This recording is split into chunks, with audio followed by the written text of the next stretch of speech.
Hi, let's dive into the political turmoil and the bloody coup that marked a pivotal moment in Nigerian history.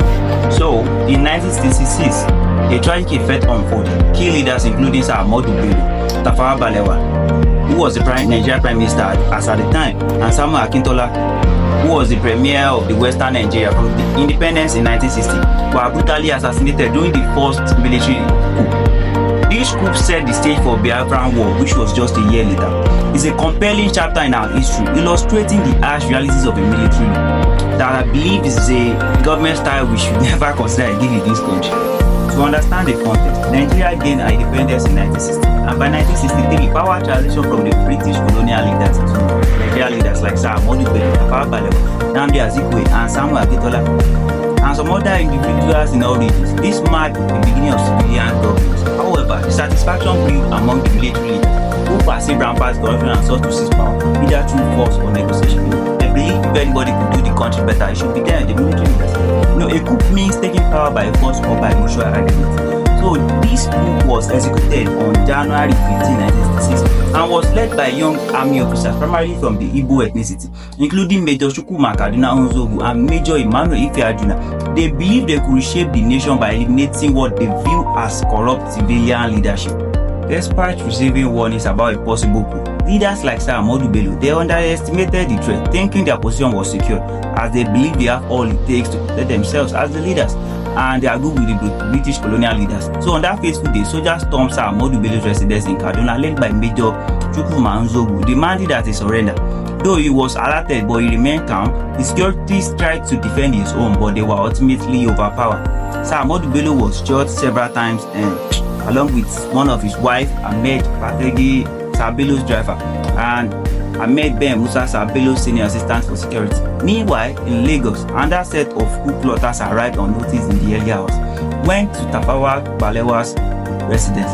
The soldiers faced little resistance when the Prime Minister was captured. There was little or no immediate violence at Sir Balewa's residence. He and Finance Minister Chief Opotebo, who earlier had tried to escape through the back door of the residence, were arrested and taken outside Lagos to a remote location and murdered. Sir Balewa's body was later discovered 6 days later along Lagos-Abeokuta Express route, although there was no obvious gun wounds suggesting strangulation as the cause of death. Next to be executed was Samuel Akintola. Another set of coup plotters, soldiers led by Captain Emmanuel Nwombosi, stormed Samuel Akintola residence in Ibadan. However, Samuel Akintola chose to fight back. He armed himself with guns and attempted to defend his own, which resulted to gunfight. Akintola reportedly tried to escape through the back door during the chaos, but he was cornered by these soldiers. He tried so hard to fight back, but he was ultimately overwhelmed and killed in a more violent confrontation. He was shot multiple times and died from gunshot wounds. His death was one of the most violent of the coup, reflecting the deep political tension of the time in the western region. The assassination didn't stop there. Several other political leaders were also killed that day, including Brigadier Samuel Ademulegun, the commander of the 1st Brigade in Kaduna, and Colonel Ralph Chuden, the deputy commander of the Nigerian Army at the time, and also Sergeant Daramola Oyegoke, allegedly assisted Nzogu in the attack on the Southern slot, and according to the police report, he was murdered by Major Nzogu.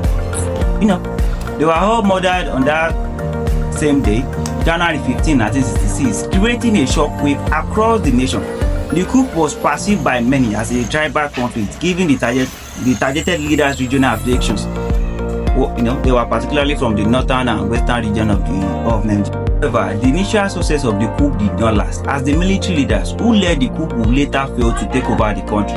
Just 6 months later, a counter-coup called July coup, led by northern soldiers, erupted against the eastern region, led by General Muritala Muhammad and Danjuma, driven by anger over the assassinations of their leaders. This violent clash set the stage for the Biafran War in 1967. So, join me as we unpack the consequence of the July 1966 event and explore how they shaped Nigeria's turbulent political landscape.